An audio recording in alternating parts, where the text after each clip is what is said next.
narwaye mfite imyaka 22 none ubu ngeze mu myaka 49.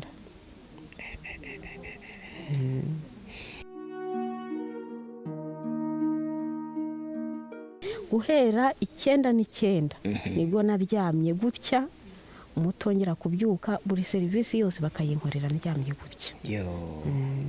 Ari ugukaraba nuko ari ukwihagarika naho ndyamye, ari ukwituma naho ndyamye, nta na kimwe mbega nyine ubuzima bwanjye nuko mbayemo.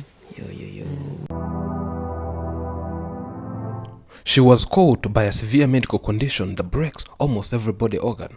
None of her body organ functions. She has been suffering and rotting for 29 years. She has always been sleeping, and she cannot manage to even get up. Meet Beata. The prettiest smiles hide the deepest secrets. The prettiest eyes have cried the most tears, and the kindest hearts have felt the most pain. Never regret a day in your life. Good days give you happiness, and bad days give you experience.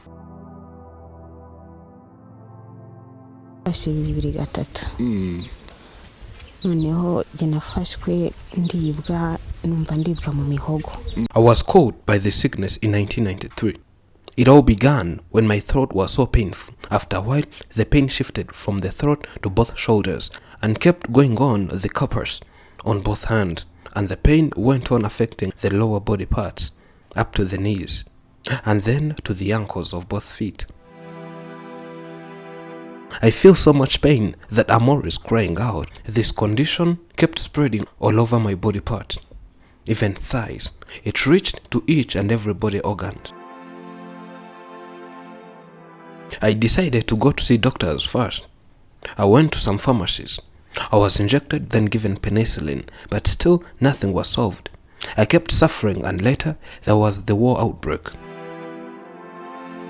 From then, I could no longer walk, not even stand. People came, lifted me, put me on a bicycle, then tied me with a rope. Then we went. We nearly drowned when fleeing.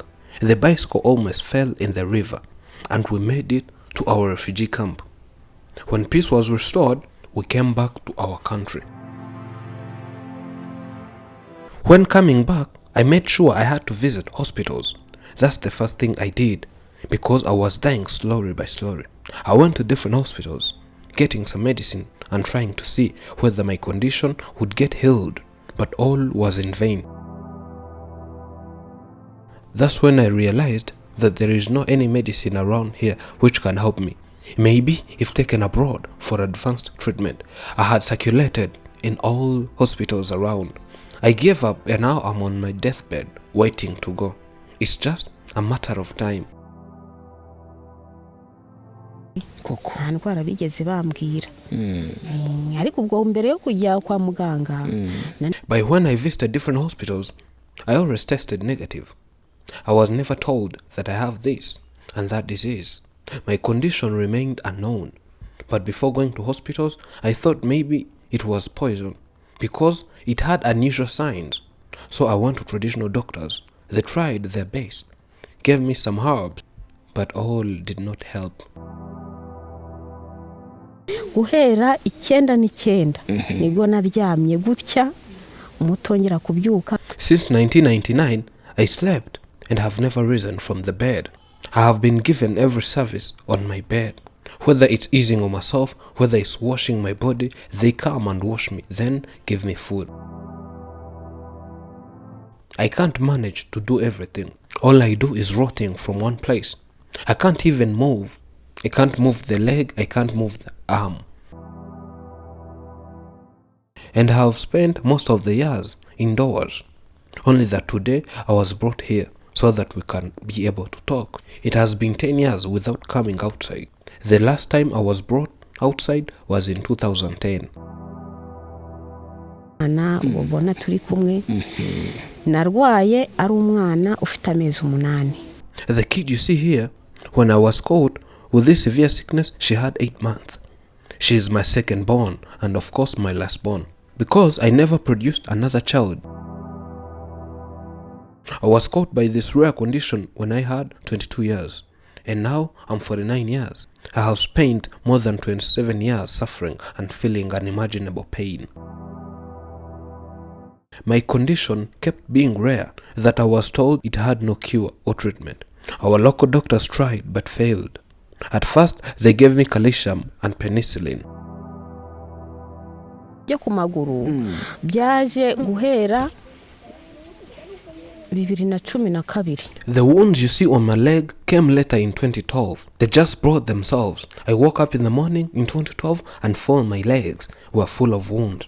At first, the condition I had was so much internally than being visible on the outside. But these wounds worsened my life's condition. Mwana kajya agenda kangurira ibinini. My child would go and bring me some medicines so as to dry these wounds, but whenever I applied those medicines on my legs, wounds would explode more than usual. My child had done everything possible, but she ran out of money and stopped buying those medications. This stick here I have helps me in chasing away these flies that always comes to me, and rats that always comes to eat my wounds. It's kind of protection. Without it, these rats and flies would disturb me each and every time, or else even scratching where my arms can't reach, in case there's no one near.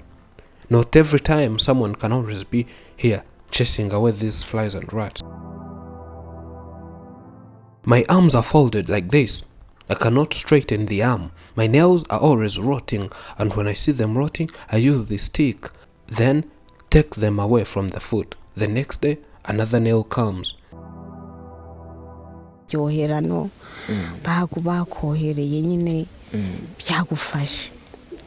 Many people say that this was caused by poisons or witchcraft. Others said that there are some evil spirits that were sent to me from families. But the reality is that I myself don't know what really caused this. I woke up one day and found myself this way. If I get money, I will go for advanced treatment. It's never too late. Family members were all shocked by what happened to me. They would not believe it until they saw this lasting all these years. They all cried. The head functions well, same applies to the stomach. This enables me to eat each and every food. I have no limitations on what I eat, but the rest of my body doesn't function. Agnes. Call me Agnes. My mom was caught by this disorder when I had 8 months. That's what they told me. And living with mama, who is like this, is so painful. I began taking care of my mom back in 2002 when my grandfather, who took care of both me and mom, died. I have been by my mama's side. I took all the responsibilities of taking care of her, and neighbors approached and gave me some piece of ideas as long as I was still young. They told me to be strong. I tried so hard so as to prevent mom from suffering this body pain. I sticked close from day one up to now, and I have to provide each and every service my mom demands. I have to provide even food for her. I have to wash her. Life is so difficult. Most of the time, we face shortage of food, and sometimes neighbors help and give us what to eat. I never had the chance of seeing my dad. I've always lived my life struggling ever since I was born. You understand the environment where I grew without seeing my father, and the mother has to be this sick. I'm always depressed, always asking myself many things. Why God created me to suffer? Why always me? And so many other questions. Washing her is not always easy. I have to call neighbors who come and help me. We lift her as you saw her when bringing her outside. Then wash her nearby the bed. Then put her again on the bed. I can't explain because it's so sophisticated. I don't go somewhere anyhow because we are two and I can't let her remain here alone. I have to leave the house by one condition. By when I'm going to bring something important. And she has to decide if it's okay that I go. ndi kwa muganga naho hari icyashoboka byashoboka umuntu afite uko yabigenza afite umutera inkunga akajyayo. I wish that people could raise funds so that I would get advanced treatment. I believe one day I will be okay and walk on my feet as before. But apart from that, we also need some help financially because we don't work and life is difficult without money. I would request everyone watching us to support us. Encourage, lift and strengthen one another, for the positive energy spread to one will be felt by us all, for we are connected one and all. If you want to help this family, check the link in the description. If you want to talk to us, write to us via email. Thank you for watching. Have a wonderful time. I'm Elijah and this is Afrimax English. Remember to subscribe.